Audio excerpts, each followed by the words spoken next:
Hello and welcome to Time with Pastor Otabil, our interactive discussion program that brings scripture to bear on the biggest issues of our lives.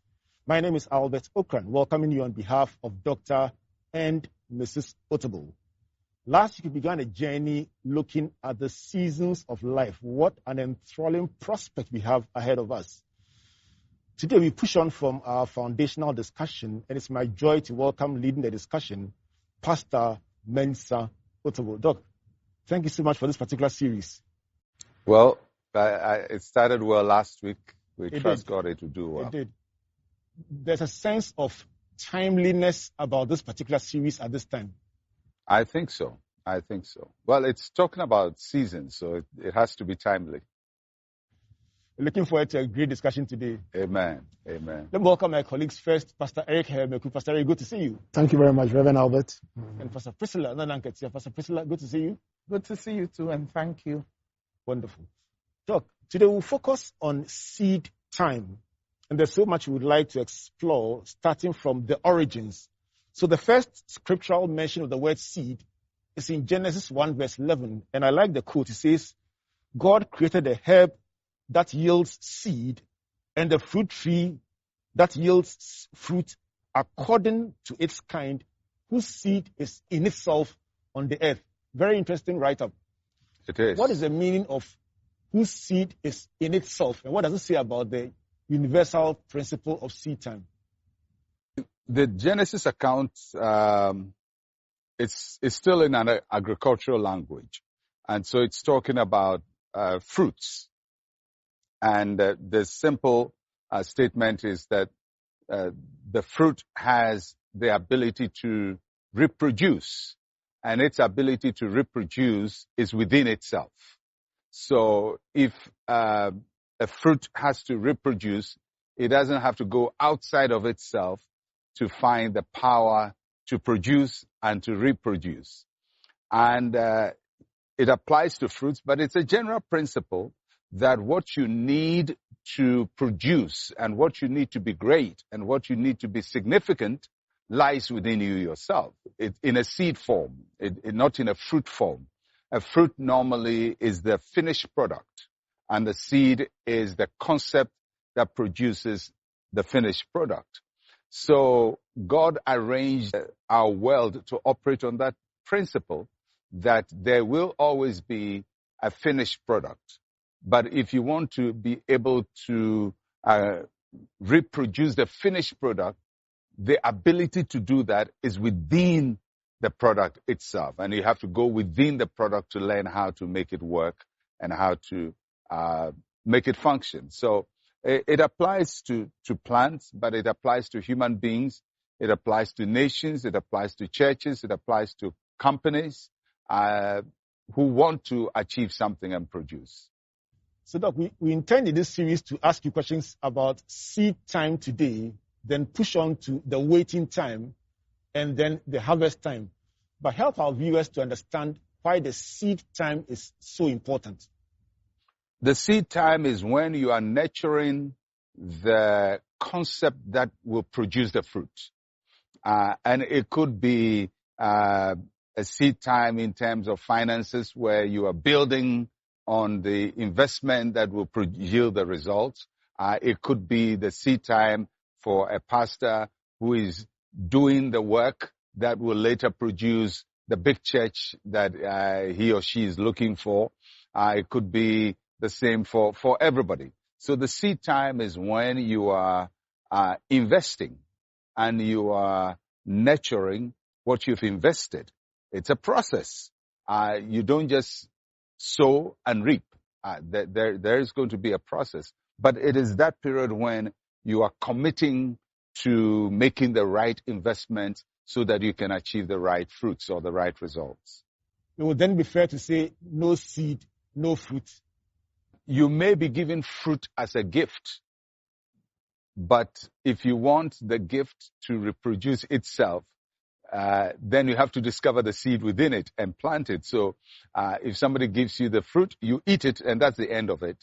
So you can have fruit without having sown a seed. But if you want reproduction, if you want to continue, then you have to go beyond just eating the fruit that is given to you to discovering the seed that will help you to reproduce. Thank you, Doc. Doc, in the parable of the mustard seed in Matthew chapter 13, the mustard seed is described as the least amongst the seeds, but when it grows, it becomes a mighty tree with branches that give shelter to the birds. What do you say about the sheer potential or the multiplier effect of a tiny seed?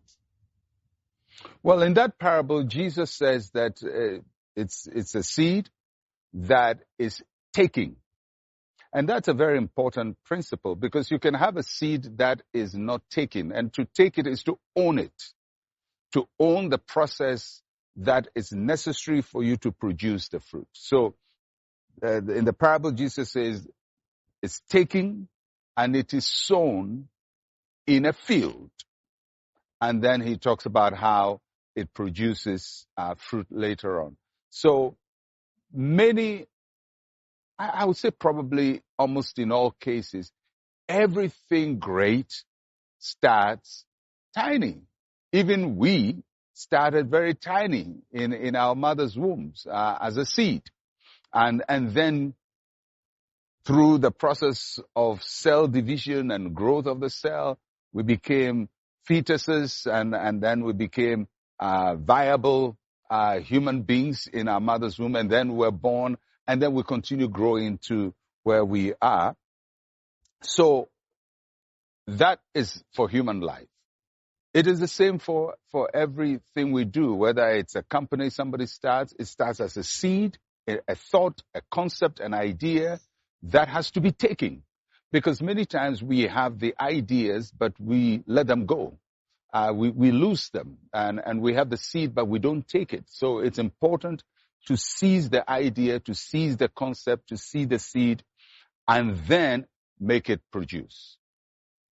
Can we say this is an encouragement for people who begin very little?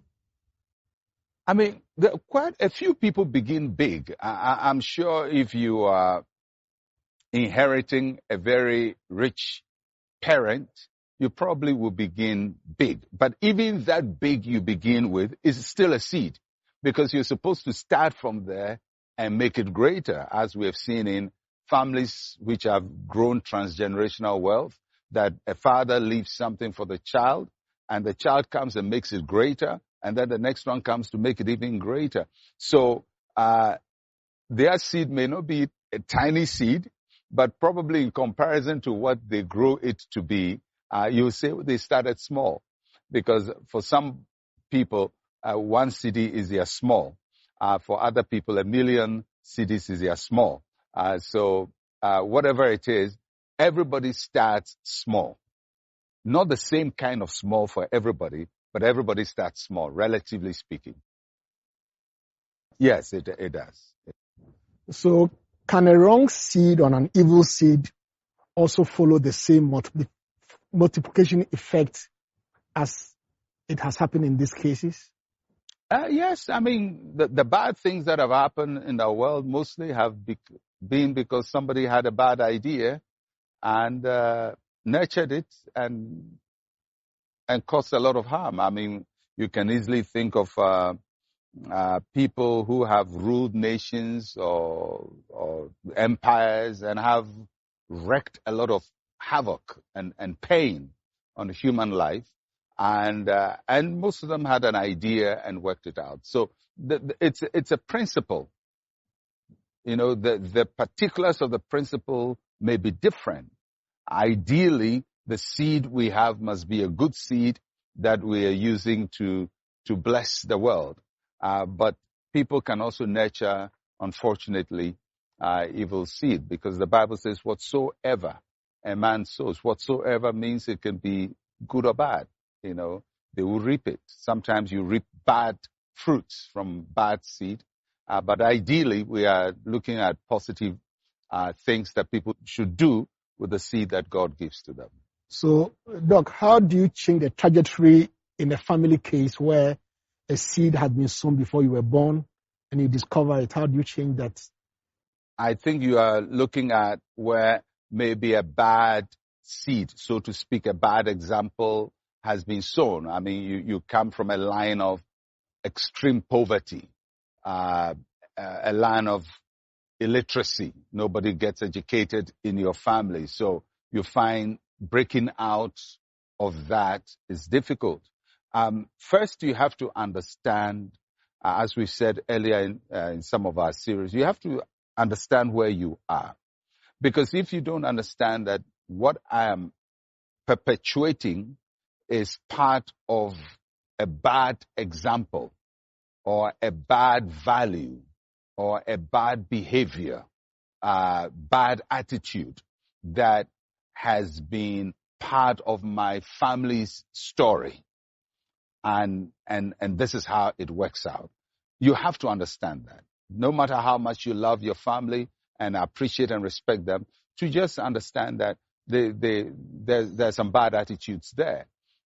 Because you can sometimes find a whole line of people who are just plain lazy and don't like hard work or complain too much or can't work with anybody and are too quarrelsome, so they can't work in any place, so they lose their jobs. And I mean, they may assign it to evil spirits, but it's just plain bad attitudes that probably had been ingrained there. So you have to just understand that. Then if you are a Christian, you have to trust the Lord to help you to be the beginning of a new generation. And throughout the Bible, we see that classically in the story of Abraham, he was the beginning of a new generation. So you can find something that has gone wrong for a long time, and one person comes and determines, I'm going to be the beginning of a new generation. I'm going to end this cycle in my family, in my descendants, whether it's poverty, whether it's illiteracy, whether it's all the bad things that happen. I am going to be the beginning of a new generation in my family. And I believe that in Christ we have the ability, we have the power as new creation to start a new concept wherever we are. Doc, let's go to 2 Corinthians chapter 9, verse 10. That says, now may he who supplies seed to the sower and bread for food supply and multiply the seed you have sown and increase the fruits of your righteousness. I presume that he refers to God. Yeah. Is God the supplier of every seed? No, God is not a supplier of every seed. If you take the classic case of Judas, a thought came into his mind to betray Jesus. And that wasn't from God. That was Satan's attempt to derail the ministry of the Lord Jesus Christ. And there are people who have had bad ideas, and we cannot say that it came from God. But God gives seed to the sower, not all seed to the sower, but he gives seed to the sower. So that means that God doesn't leave anyone empty. Every human being has an investment from God to do good and to make their life productive. Every human being. I mean, no matter how they look, how their body is structured, whether they have limbs or not limbs, whatever it is, once you come into this earth, God packages something within you that helps you to make your life productive. And that is why you can find sometimes people, unfortunately, born with very severe physical challenges. Some have no limbs. I mean, there's one particular gentleman with no limbs who's managed to build a life that employs people who have limbs. And where did he get the ability from? This is somebody you would just look at and have pity on, which is also something very dangerous, because pity is a dangerous action shown you that will make you bury your seed. So instead of using what you have, pity can make you bury, hide your potential, because pity discourages you from acting by yourself or taking charge of your life. And if there is anything we must always guard against, is people showing us pity. People must be sympathetic and understanding, but not show pity. Pity says that you are not qualified to survive until somebody helps you to survive. That thought negates the seed that God has planted in all of us. So in that regard, is self-pity as destructive as the pity that others show? Both. Because most times self-pity is a result of pity that is shown us. People make you feel that you're so miserable, your case is so bad, you're so unfortunate. And then you think yourself unfortunate and so bad. Once you get to that mode, every gift, every ability that God has given to you will lie undiscovered.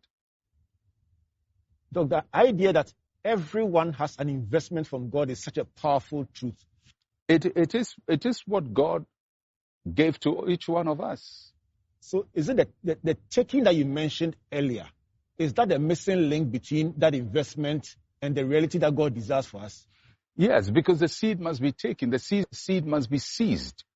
And sometimes it's difficult. I mean, life can be very difficult for people because they can have very severe physical challenges. Some have severe limitations in their body. Some have severe limitations even in the way they think, and they were born that way. But that does not negate the fact that God, their creator, invested in them. And people must just accept that this is what it is. And actually, it is out of that the excellence of God's greatness is seen. I mean, we all appreciate somebody we see with severe handicaps who overcomes them. We honor them far greater than those who had so much advantage and became great. I mean, it doesn't take much effort to do that. But when we see somebody who has come from severe handicap, I mean, when we watch the Paralympics and watch people, amputees, running with prosthesis, and we see people in wheelchair achieving something. I mean, we get awed by the extraordinary nature of God's gifting to humanity, that each one of us, no matter how disadvantaged we find ourselves, have an advantage living in us, and that is the seed God has given to us. This is Time with Pastor Otabil. We are coming to the place of learning that everyone has an investment from God in them. When we come back from this break, we'll find out how do we practically take that seed and ensure that nothing is missing and nothing is broken. Please don't go away.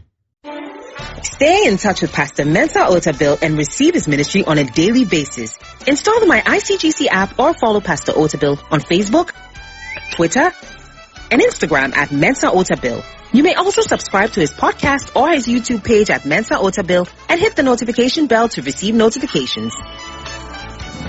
Experience the ministry of Pastor Mensa Otabil every day on different platforms. Worship with us in person every Sunday at ICGC Christ Temple at Abosuka in Accra, off the Kolibu Road. Be inspired every morning with Word to Go by Pastor Mensa Otabil at 5:30 a.m. and on partner media platforms at scheduled times. Time with Pastor Otabil now airs every Thursday at 8 p.m. to 9 p.m. on our various online platforms at Mensa Otabil and at ICGC Christ. We're also now on TV3 on Sundays at 6 p.m. Be blessed by the Living Word broadcast every weekday at 12:35 p.m. on Joy FM and at scheduled times on partner media platforms.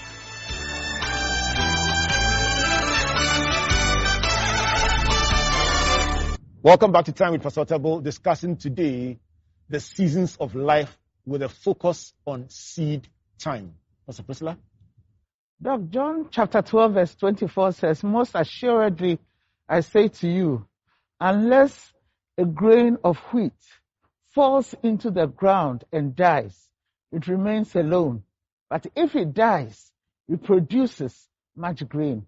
Can you explain this concept of the dying of the seed in practical terms? What does it mean?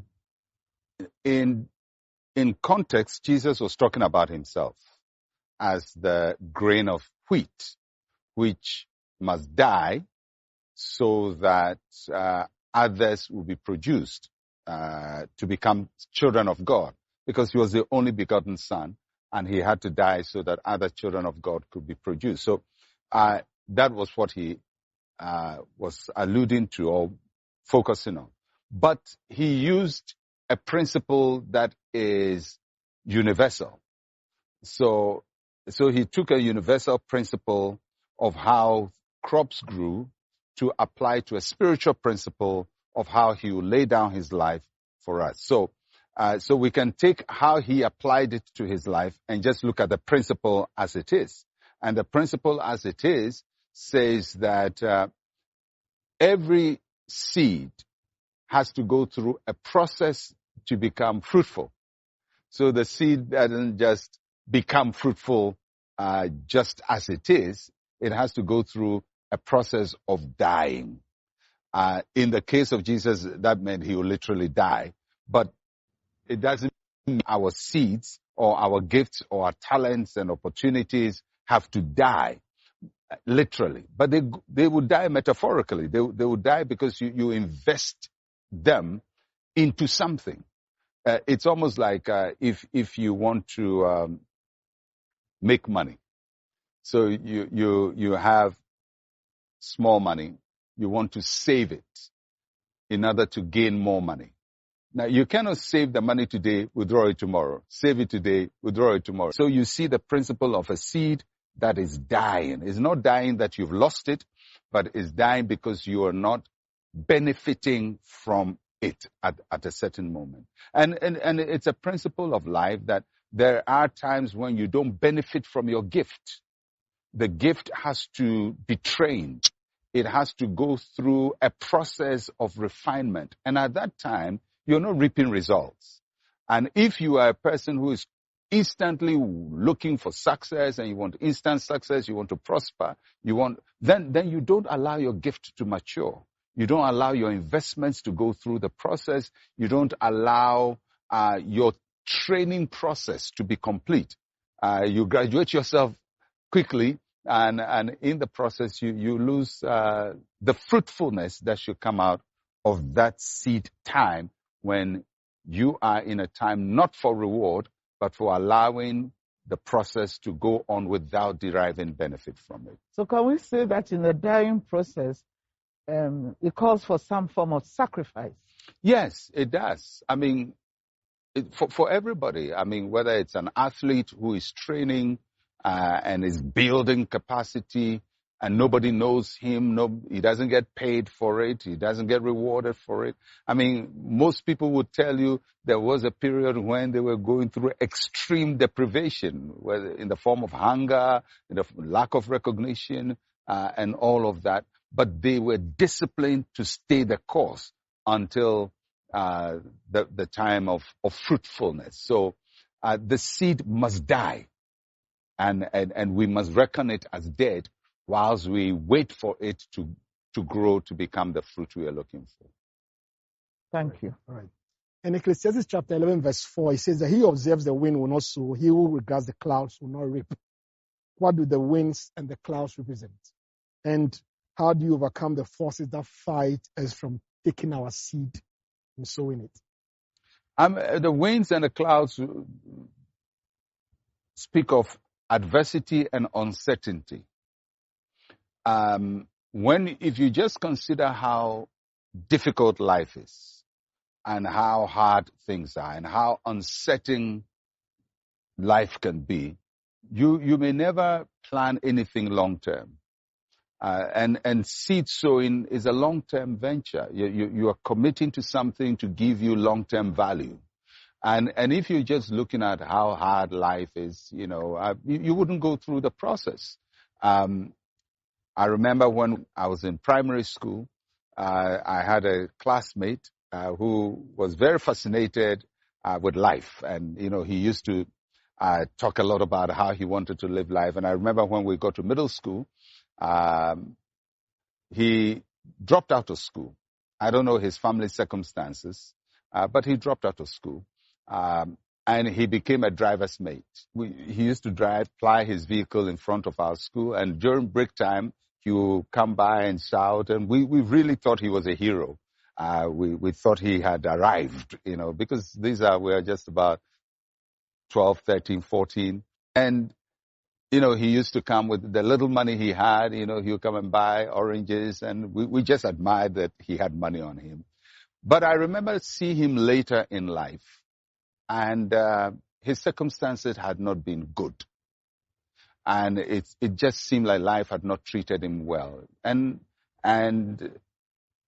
I remembered when he started, when it seemed as if he had made it.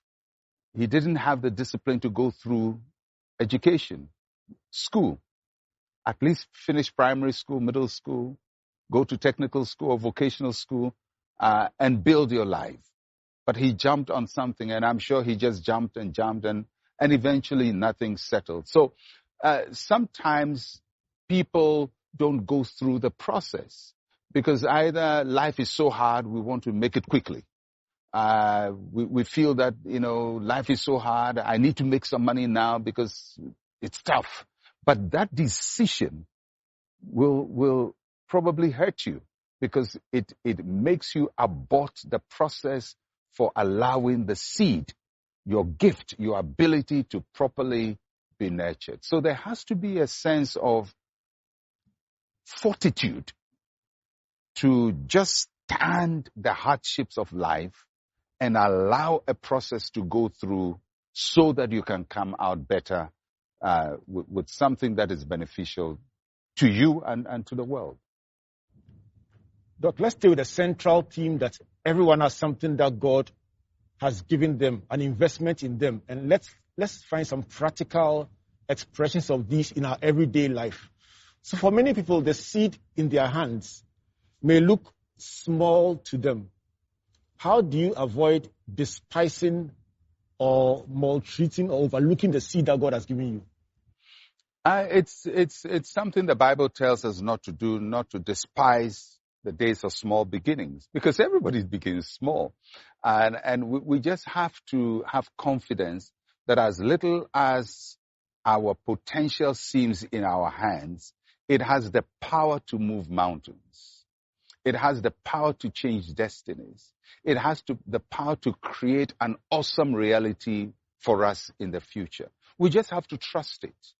The seed must be taken. You must take ownership of it. Whether it is an education you are getting or a talent you have that you want to develop, you just have to believe in it. Or if you are a pastor, the calling on your life, that's your seed. That's God's gift to you. You have to believe in it, and you don't have to shortchange yourself. There will be people who will try to rush you into doing something that will not allow the seed to properly die and resurrect. And when they do that, they're going to shortchange you. So everybody has something, but we have to trust in it. It's our responsibility to trust in it. Now, do you think comparison is another big force that makes people abandon their seed? Yes, I think so. I think sometimes, because our gifts mature differently. So yes, there is seed time and harvest time, or our seed will produce fruit, but we don't all produce fruit at the same time. So you may have somebody who is your friend or your colleague who will come into their fruit earlier than yours is coming in. And when you see that, you may be tempted to abort yours, because then the competitive spirit, trying to catch up, trying to be like other people, trying to dress like them, trying to wear what they have, gets to you. And I think it's one of the areas where a lot of people end up not going through the process suited for them to achieve the fruitfulness that they have to have. Doc, you mentioned the talent. Let me just add other natural abilities. They qualify as a seed from God. What does the sowing process entail when it comes to talents and natural abilities? And what kind of harvest will it yield, when you sow a seed talent, so to speak?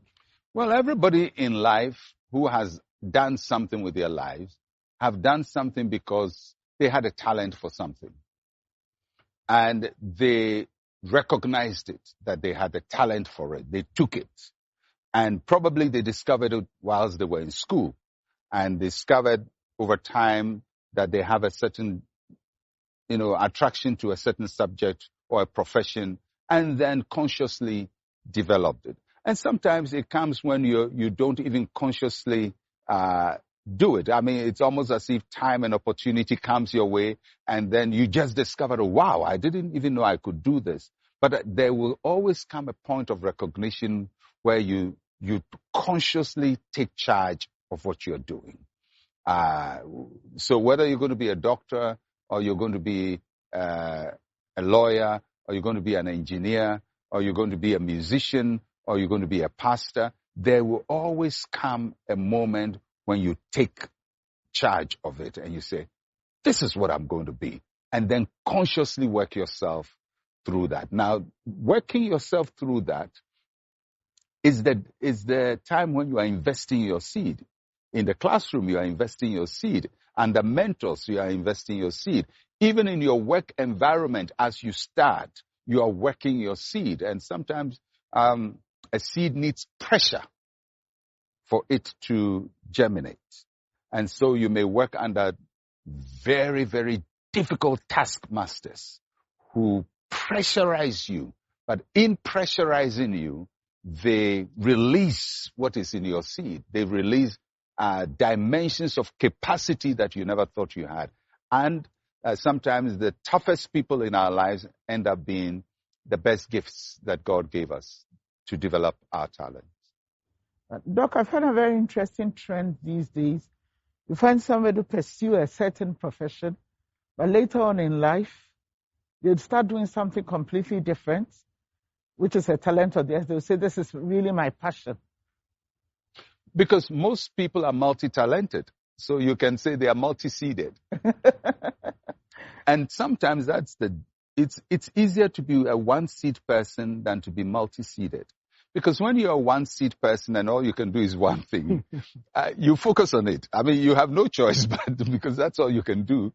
But when you find you can do a lot, then you want to find out which one is really giving me fulfillment. So you can find somebody who is good as a doctor, brilliant in the science class, but he's also a good musician and plays music, and music gives him fulfillment. But so he's talented in medicine, and then he realizes he's a good artist, and then he realizes he's a good speaker. He's a good communicator. So you see multiple seeds forcing to be, it's almost like you are giving birth to quadruplets, forcing themselves into manifestation in your life. Now, the difficulty is, how do you settle on one? Most times what people would do is one becomes the money-earning seed, and then the other becomes the emotional fulfillment seed. So one gives them money, the other doesn't give them money, but it gives them a sense of well-being when they do it. And so they probably do it as a hobby or something else to engage people. Danger, though, is when you interpret the emotional well-being to be your focus, because something that gives you emotional well-being may not give you financial security. So you may leave something that gives you financial security to something that gives you emotional well-being and then have financial challenges, because that seed, although it gives you fulfillment, doesn't give you the leverage that probably what you developed as your profession gives you. But if somebody can transition mid-career into something that they have enough competence for, that's great. But it has to be managed well. Right. So Doc, how does one find faith and motivation to keep sowing against all odds, especially when the previous attempts have failed? You have to believe in what you're doing. You have to believe in it. You have to believe that this is it. I mean, if you miss it and you think this is your seed and it's not, of course, it's going to create frustration for you.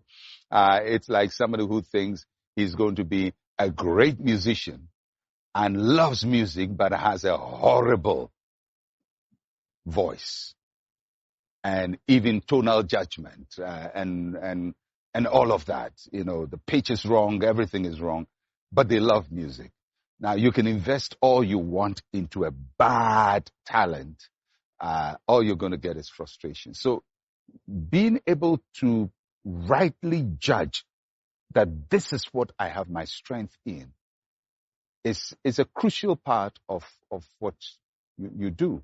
So sometimes the frustration may not just be that the seed is just gestating, and it could simply be that you are just pursuing the wrong direction. And at a certain point, you just have to sit back and make an evaluation. And many times, you know, when you get feedback from people, they affirm what you have.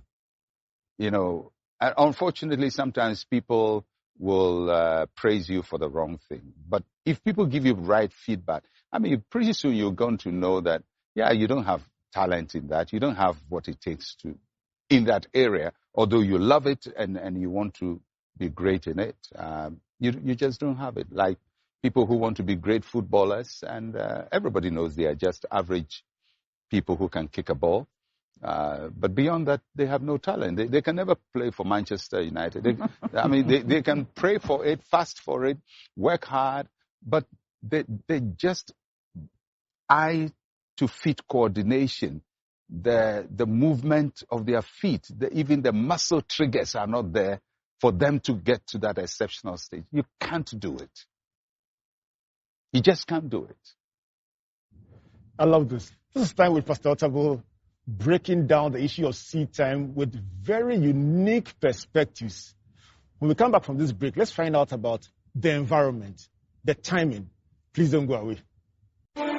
Stay in touch with Pastor Mensa Otabil and receive his ministry on a daily basis. Install the My ICGC app or follow Pastor Otabil on Facebook, Twitter, and Instagram at Mensa Otabil. You may also subscribe to his podcast or his YouTube page at Mensa Otabil and hit the notification bell to receive notifications. Experience the ministry of Pastor Mensa Otabil every day on different platforms. Worship with us in person every Sunday at ICGC Christ Temple at Abosukai, Accra, off the Kolibu Road. Be inspired every morning with Word to Go by Pastor Mensa Otabil at 5:30 a.m. and on partner media platforms at scheduled times. Time with Pastor Otabil now airs every Thursday at 8 p.m. to 9 p.m. on our various online platforms at Mensa Otabil and at ICGC Christ. We're also now on TV3 on Sundays at 6 p.m. Be blessed by the Living Word broadcast every weekday at 12:35 p.m. on Joy FM and at scheduled times on partner media platforms.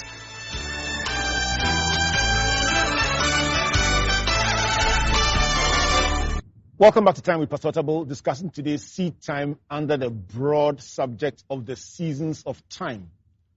Just a reminder to call somebody you love and care about, to log on, tune in, WhatsApp them to be part of this all-important discussion. And the number on your screen is the number to use to send your questions for the attention of Pastor Otabil in subsequent editions. Doc, let's look at the environment. In the parable of the sower, the same sower, ostensibly the same seed, sown in different places with different results. What is the relevance or the importance of environment in this seed sowing process?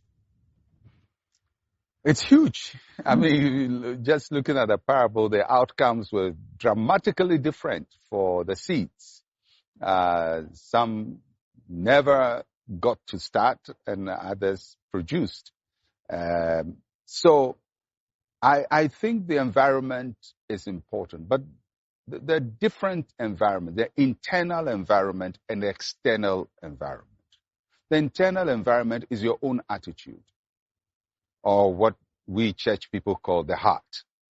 It is what kind of heart you have, what kind of attitude you have, your mental orientation, your mental aptitude, how you process ideas, how you even see yourself and see people. These are all components of your heart, who you are.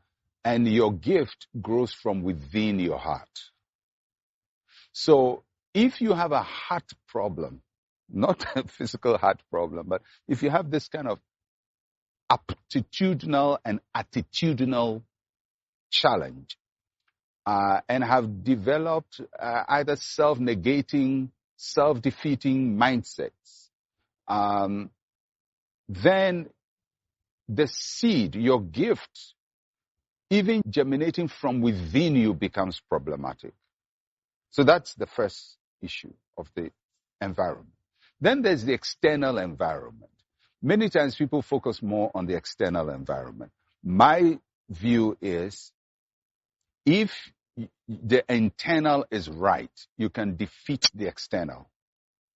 But if the internal is not right, you can even be put in the best external environment and nothing good is going to come out of it. So the external environment would stretch to be your work environment, your family environment, and even into the national environment, the kind of nation you live in, the culture you live in, the mindsets that rule that environment, the culture, and all of that. All of that plays a role to your productivity. I mean, there are environments, external environments that are talent enhancing, and then there are others that are talent destroying. So you find that the way the nation, the community is structured, it limits the extent of your productivity. So you will be productive, but it may limit the extent. My view is no matter how stifling the external is, if your internal heart or environment is strong and what is coming out of you is strong, you can defeat what is outside of you. But my mind goes to your message on onions, travelators, and Mark Zuckerberg that went viral across the globe. So from your experience of several decades in ministry, would you say that the internal environment is even more important than the external? It is. It is. The internal environment gives you the strength to battle the external. But if internally you are weak, I mean, let's say that internally somebody is lazy, has just an obnoxious character, fights everybody, doesn't take correction, thinks he's the best thing that happened, disrespects everybody. So that's what you are. And you are extremely talented. So that internal attitude is going to place restrictions on you. Then you confront a society that is stifling talent and doesn't want people to rise up, and all of that.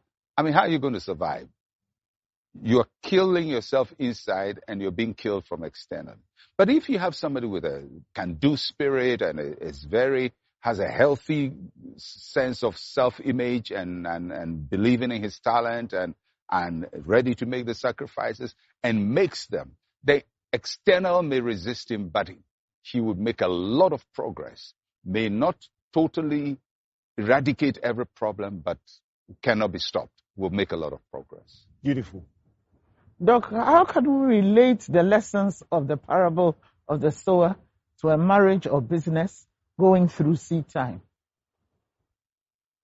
In the parable of the sower, we see more the environments as a dominant force to determine outcome. Because the sower is the same. The seed, you can't say is the same, but it's similar, almost the same kind of seed. But the environments are different. And Jesus explained the environment as the heart. And that's why I say there's always an internal and then the external. A business has the same. A business takes on the culture of its operators. So you can find over time that how they perceive things will be how they run what they do. And yes, it can also go through the same processes where it can be a self-sabotaging environment. You know, I've seen people who start very well and then sometimes come against tough environments and overcome them. And I've also seen people who come against tough environments and are not able to overcome. I think it's the internal fortitude that enables us to overcome. It's also just like preaching, like ministry. I mean, you can take two pastors and send them to a location. One goes to the area and says it's so hard. The people don't like church. They don't want to come and worship. They're fighting their pastor. And complain. And then you remove him and put another pastor there. Same place. The people haven't changed. Environment hasn't changed externally. But the new pastor goes, within 2 years, the church is growing and all of that. Souls are being won. So what has changed? It's not the external, it's the internal. One came packaged with a different attitude from the other one.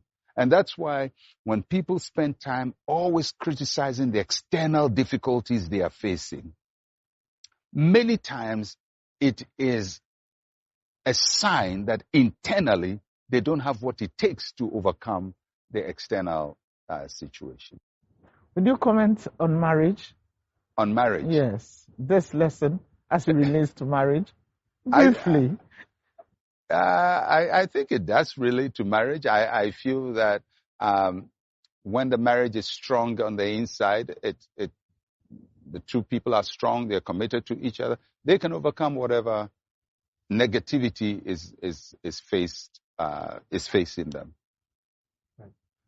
Right. Doc, Jeremiah felt very insecure when he was called by God, and people like Gideon and Saul. How do we overcome the insecurities that often characterize the foundational seasons of our life?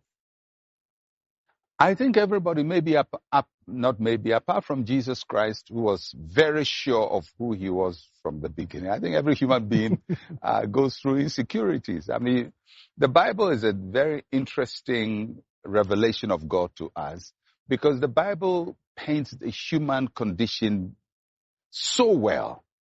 Because, I mean, you would think that if the Bible is just to project people, then their weaknesses would not be seen. But right from the beginning, I mean, almost everybody God calls has insecurities. And Abraham has insecurities. He's told he's going to give birth to a son. He's laughing. Moses is told he's going to set the people free. He says, I can't talk. And you look at all these people and they are battling the human condition. And all of us do. I mean, I have, from my beginning, I didn't think I would amount to much. Just battling all these thoughts about who you think you are. And everybody goes through that. But over time, as we become more confident in doing the little things we do, if anybody had told me I would be a preacher, I would never have thought, because I'm a very quiet person. Apart from when I'm preaching, I'm very quiet. And quiet people don't become public speakers. So how do you do it? It's just leading a small Bible study, and people say, oh, you learn it very well, and doing something small. Then, you begin to be self-aware and take your gift and realize, God has given me something here. Let me grow it. So everybody deals with insecurities, and it's normal. But we have to overcome the insecurity by doing little things that affirm our gifting and assures us that we have something to offer to the world.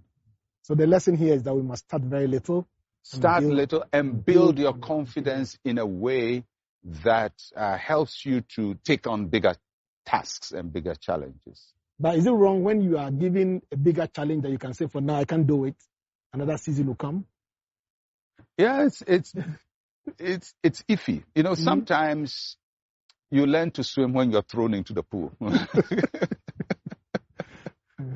Okay. So sometimes a challenge brings the best out of you, especially when the challenge is external.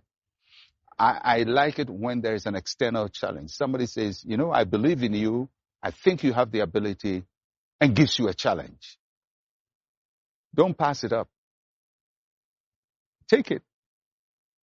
You say, I haven't swum before. Who knows? You are the giant swimmer, but because you have never fallen into water.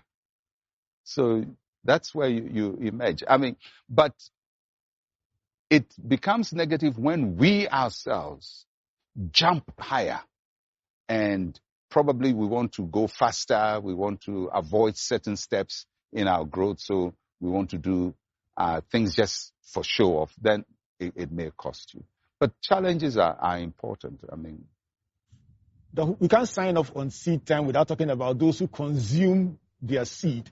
In 1 Kings 17, verse 12, the widow of Zarephath said she had her last flour and oil and she was going to consume it and die. But it was that same seed that God used through Elijah to bring her breakthrough.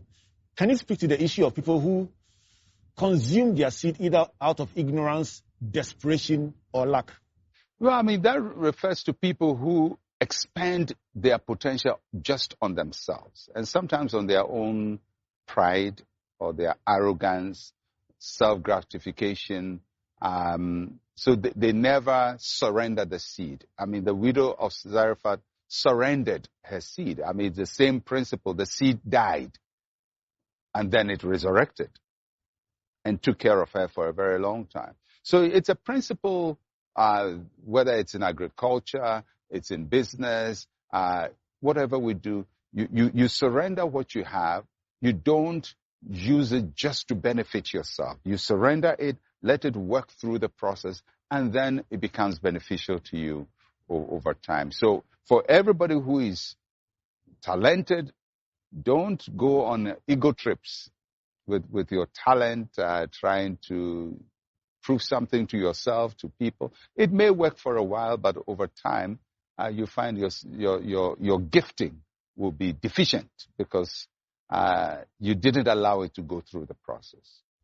Doc, the issues of surrender and process are issues we will explore in our next episode. But let me give the last question to Pastor Priscilla. Doc, what about the elderly?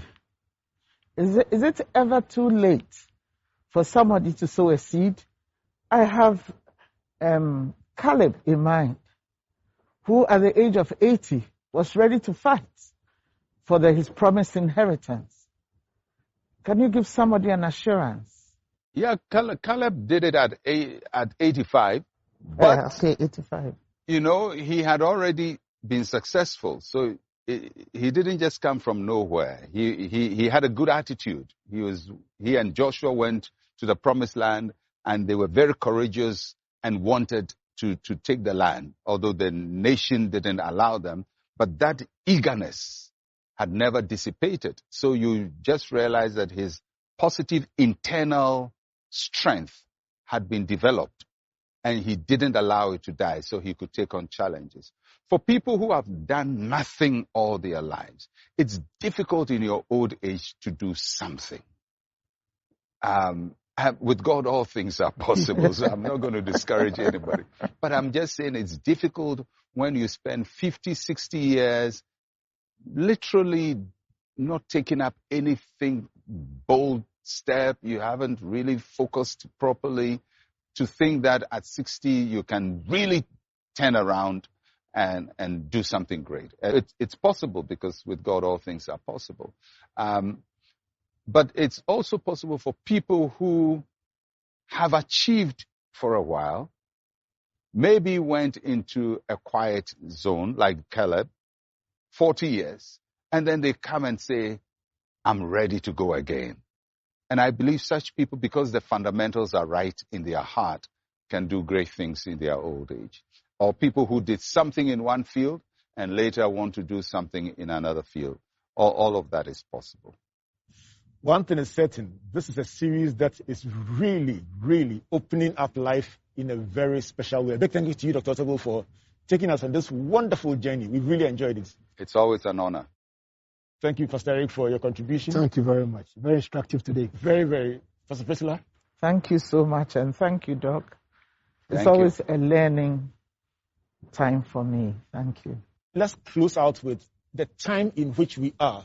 A time that some people describe as a time of famine. So Isaac sowed in Genesis 26 verse 12 in a time of supposed famine and yielded a hundredfold result. Can this COVID-19 dispensation, pandemic, be a seed time for somebody? If you could close with that and with a prayer.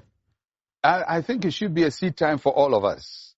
I personally believe I'm in a seed time season of my life, sowing seed and planting and investing and working hard and trusting God that I can put in effort, even at this time in my life and in my ministry, to think that I can do new things.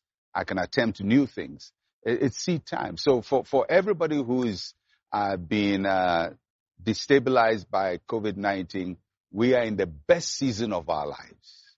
It's a time to do it again, to plant new seed, to start new ventures, to start new efforts, and just build up the courage to do it.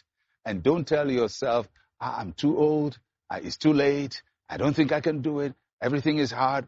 It is because it is hard that we must break the ground and sow seed. So I pray that God will give each one of us the strength, the ability, the capacity to break fallow grounds and to do great things.